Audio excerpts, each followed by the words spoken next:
शिव और सती विवाह कथा।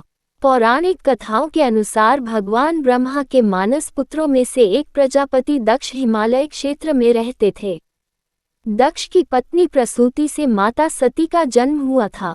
भगवती आद्या ने सती रूप में दक्ष के यहाँ जन्म लिया। सती दक्ष की सभी पुत्रियों में सबसे अलौकिक थीं। जब सती विवाह योग्य हुई तो दक्ष ने अपने पिता ब्रह्मा जी से सती के विवाह के विषय के बारे में बात की। उनसे सलाह मांगी कि इस पूरे संसार में ऐसा कौन है जो सती के लिए उसके जैसा गुणवान, प्रतिभावान और योग्य हो। दक्ष की बात सुनने के बाद ब्रह्मा जी ने दक्ष को भगवान शिव के बारे में बताया। ब्रह्मा जी ने दक्ष से कहा कि इस पूरे संसार और ब्रह्मांड के रचयिता शिव है। शिव आदि पुरुष है और सती आदिशक्ति का रूप है। दोनों एक दूसरे के पूरक है और शिव से ज्यादा योग्य वर सती के लिए और कोई हो ही नहीं सकता। दक्ष के मन में सती के लिए योग्य वर के रूप में भगवान विष्णु थे। दक्ष को लगा ब्रह्मा जी भी सती के लिए श्री विष्णु के नाम का चयन करेंगे, लेकिन ब्रह्मा जी ने इसके उल्ट शिव को लिए सती के लिए योग्य वर कहा और सती का विवाह शिव से करने का सुझाव दिया।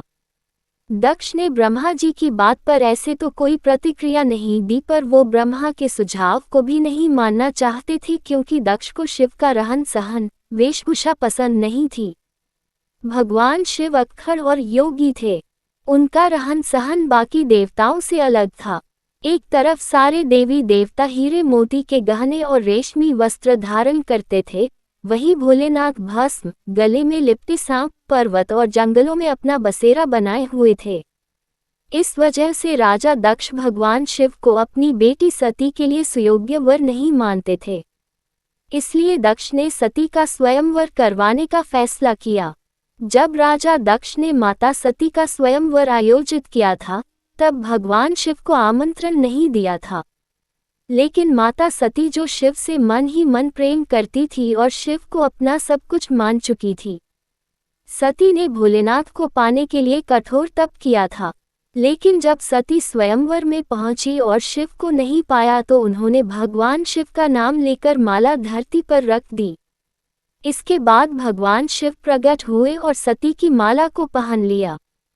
स्वयंवर में आए सारे देवता और अतिथियों ने पूरे विधि विधान से सती और शिव का विवाह संपन्न कराया। भोलेनाथ सती को अपनी पत्नी स्वीकार कर वहां से चले गए। विवाह संपन्न होने के बाद शिव सती को लेकर अपने आवास कैलाश चले गए।